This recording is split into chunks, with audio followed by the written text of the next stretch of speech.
안녕하세요. 4월 19일 토요일 뉴스캐치입니다. 먼저 헤드라인입니다.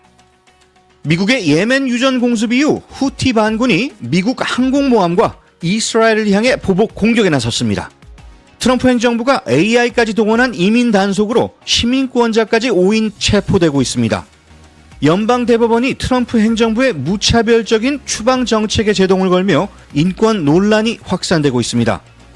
미국 정부가 6,000명 이상의 이민자를 사망 처리해서 사회보장번호가 무효화되는 사태가 벌어졌습니다. 미국 정부의 국제학생 비자 취소에 대응해 1,100여 명이 집단소송을 제기하며 학업 중단 위기에 놓였습니다. 트럼프 대통령이 임명한 IRS 국장을 임명 3일 만에 해임하면서 머스크의 개입 논란이 불거지고 있습니다. 미국의 부유층이 달러 약세와 정치 불안 등을 이유로 자산을 스위스로 옮기며 탈미국 흐름이 가속화되고 있습니다.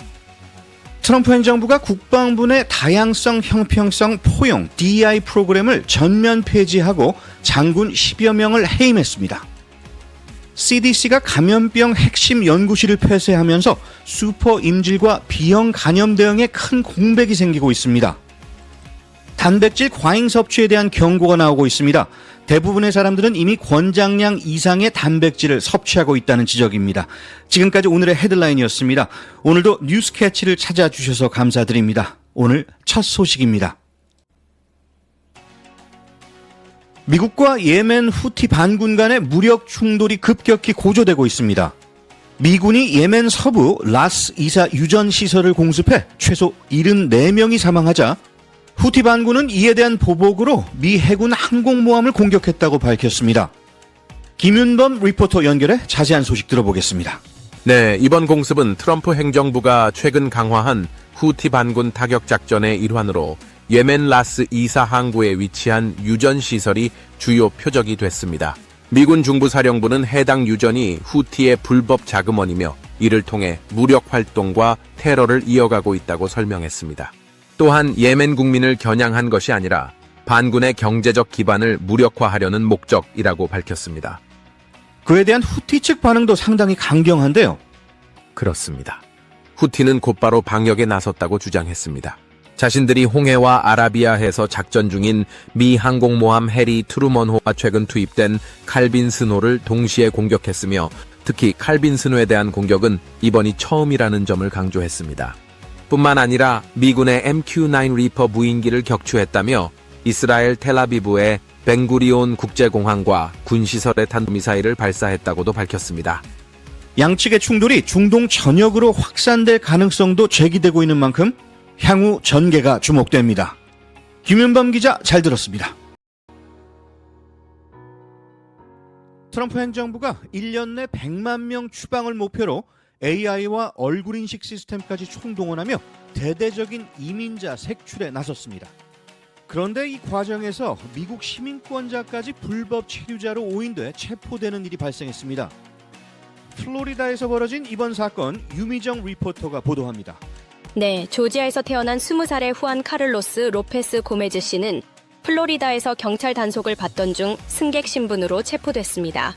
경찰은 그를 불법 체류자로 지목했고 로페스 씨는 출생증명서와 사회보장카드를 제시했지만 무시당한 채 24시간 이상 구금됐습니다. 미국 시민인데도 체포됐다니 충격적인데요. 뭡니까? 경찰 측은 그가 스스로 불법 체류자라고 말했다고 주장했지만 변호인은 언어 장벽으로 인한 오해라고 반박했습니다. 로페스 씨는 마야어 계열의 토족 티러를 주로 사용해 영어 소통이 어려웠던 상황이었습니다. 결국 법원이 그의 시민권을 인정했지만 트럼프 행정부의 Catch and Revoke 정책에 따라 체포 구금이 신속하게 진행됐습니다. 이번 사건에는 최근 플로리다에서 통과된 이민법도 연관돼 있다고요? 그렇습니다. SB 40법은 불법 이민자가 주에 진입하는 것만으로도 구금할 수 있도록 한 법으로 현재 연방법원에서 일시 중단된 상태지만 여전히 현장에서는 집행되고 있습니다.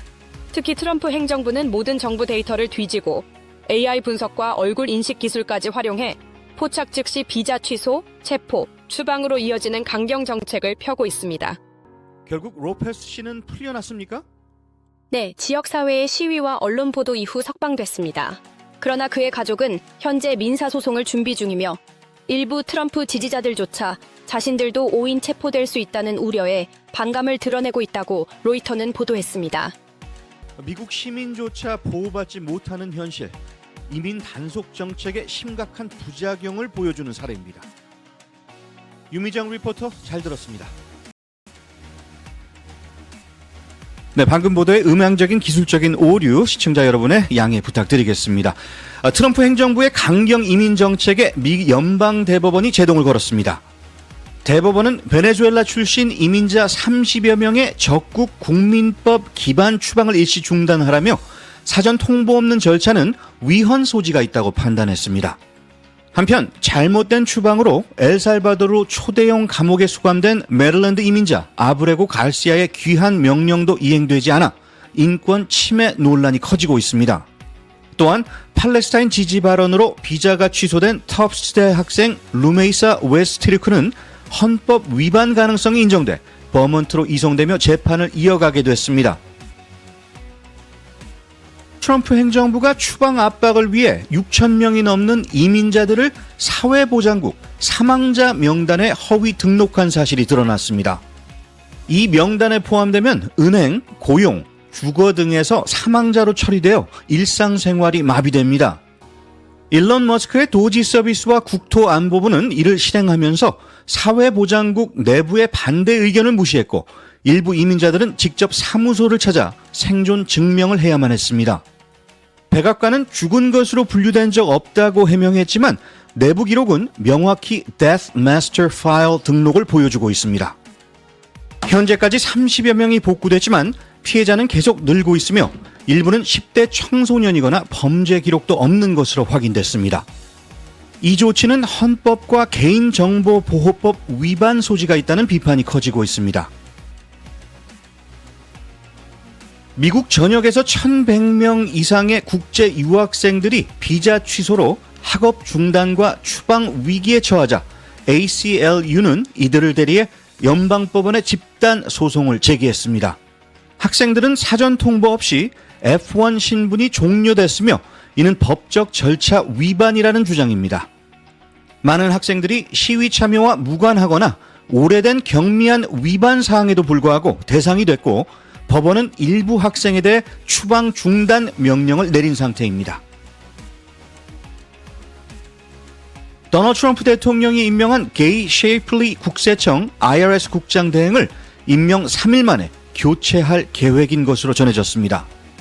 셰이플리는 헌터 바이든 세무수사 지원을 폭로하며 보수 진영의 영웅이 된 인물로 이번 인사에는 일론 머스크가 개입한 것으로 알려졌습니다. 재무장관 스콧 베센트가 사전 협의 없이 머스크가 인사를 주도하겠다고 항의하면서 내부 갈등이 표면화됐습니다. IRS 고위 간부들은 머스크가 이끄는 도지 서비스의 정부 운영 개입이 법적 문제를 일으킨다고 경고하고 있으며 IRS 내부는 최근 몇 주 사이 수장 교체와 사임이 잇따르며 극심한 혼란을 겪고 있습니다. 도널드 트럼프 대통령이 기준 금리 인하를 거부한 제롬 파월 연준 의장을 해임하겠다는 의지를 드러내며 논란이 커지고 있습니다. 트럼프는 파월이 역할을 이해 못하면 물러나야 한다고 압박했고 백악관도 해임 여부를 검토 중이라고 밝혔습니다. 하지만 파월 의장은 대통령에게 해임 권한은 없다고 반박했고 금리보다 관세가 인플레이션을 자극한다고 지적했습니다. 과거 FTC 판례에 따라 정책 불일치는 해임 사유가 아니라는 견해가 지배적이지만 보수 우위의 연방 대법원이 이를 뒤집을 가능성도 제기돼 향후 법적 충돌이 예상됩니다. 미국의 부유층들이 최근 달러 약세, 관세 리스크, 국가 재정 불안정 등의 우려로 자산을 스위스로 옮기려는 움직임이 커지고 있습니다. CNBC는 스위스 금융기관들이 미국 고객의 문의와 계좌 개설 요청이 급증했다고 보도했으며 정치, 경제적 안정성을 갖춘 스위스에 자산을 분산하려는 전략이 두드러진다고 분석했습니다. 특히 트럼프 행정부 하에서 법치주의가 약화될 수 있다는 우려가 이 같은 자산 탈미국을 부추기고 있다고 전했습니다. 도널드 트럼프 대통령의 명령으로 미국 정부가 로버트 F. 케네디 전 상원의원 암살 관련 기밀 문서 229건 총 10,000쪽 이상을 공개했습니다. 이번 조치는 JFK, RFK, 마틴 루더 킹 목사 암살 사건의 진실을 밝히려는 트럼프 대통령의 행정 명령에 따른 것으로 RFK의 아들인 로버트 F. 케네디 주니어 보건장관은 정부 신뢰 회복의 중요한 단계라고 평가했습니다. 이번 공개에서 새로운 암살 관련 정보는 아직 확인되지 않았으며 문선의 민감 정보는 편집 처리된 상태입니다. 트럼프 대통령이 바이든 행정부 시절 추진된 국방부 내 다양성, 형평성, 포용, DEI 프로그램을 전면 폐지하며 관련 인력 200명을 정리했습니다. 국방장관 피트 헥세스는 다양성 중시 발언을 한 흑인 장군과 첫 여성 해군 총장을 포함해 장성 10여 명을 해임했으며 DEI 조직도 전면 해체했습니다. 30% 이상이 소수자인 미군 내 차별 논란은 여전한 가운데 이번 조치에 민주당은 강하게 반발하고 있습니다. 미국 질병통제예방센터 CDC가 최근 대규모 감염으로 인해 바이러스성 간염과 항생제 내성 임지를 분석하던 핵심 연구실을 폐쇄했습니다. 유일하게 유전자 분석을 수행하던 이들 실험실의 폐쇄로 인해 플로리다에서 확산 중이던 간염 감염 경로 추적도 중단됐고 슈퍼 임질 감시 역시 멈춘 상태입니다. 감염병 전문가들은 미국이 사실상 눈을 감고 전염병 대응에 나서고 있다며 우려를 표했고 관련 단체들은 해고된 2,400여 명의 복귀를 요구하고 있습니다. 플로리다 걸프 해안을 강타한 허리케인 헬렌과 밀턴 이후 트레저 아일랜드는 약 200만 개의 쓰레기 봉투 분량인 12만 8천 입방 야드의 쓰레기를 배출했습니다. 6,500명의 주민당 약 300봉지 수준의 폐기물로 치우는데 50일이 넘게 걸렸습니다. 일부는 철강으로 재활용했지만 공공보건 위협 수준의 오염도 심각했습니다. 이처럼 점점 늘어나는 허리케인 피해 속에서 쓰레기 처리와 재활용 시스템의 부담도 계속 커지고 있습니다. 슈퍼마켓이나 SNS에서 마주치는 단백질은 무조건 더 먹어야 한다는 메시지는 과장됐다는 지적이 나옵니다. 대부분의 사람들은 이미 권장량 이상으로 단백질을 섭취하고 있으며 특별히 활동량이 많은 사람만 약간 더 필요할 뿐이라는 것이 전문가들의 의견입니다. 너무 많이 섭취한 단백질은 체내에서 지방으로 전환되거나 소변으로 배출됩니다. 보충제보다는 식사를 통해 균형 잡힌 단백질 섭취가 더 좋고 채식도 잘 조합하면 충분히 단백질 요구량을 채울 수 있습니다. 운동 후나 취침 전 소량 섭취는 근육 유지에 도움될 수 있지만 다이어트 효과는 과장되어 있다는 게 결론입니다. 파울로 코엘리오라는 사람이 이런 말을 했습니다. 언제나 현재에 집중할 수 있다면 행복할 것이다 라고요. 행복한 하루 응원하겠습니다. 뉴스캐치 오늘 소식은 여기까지입니다. 좋은 하루 되시기 바랍니다. 진행의 탑프로였습니다.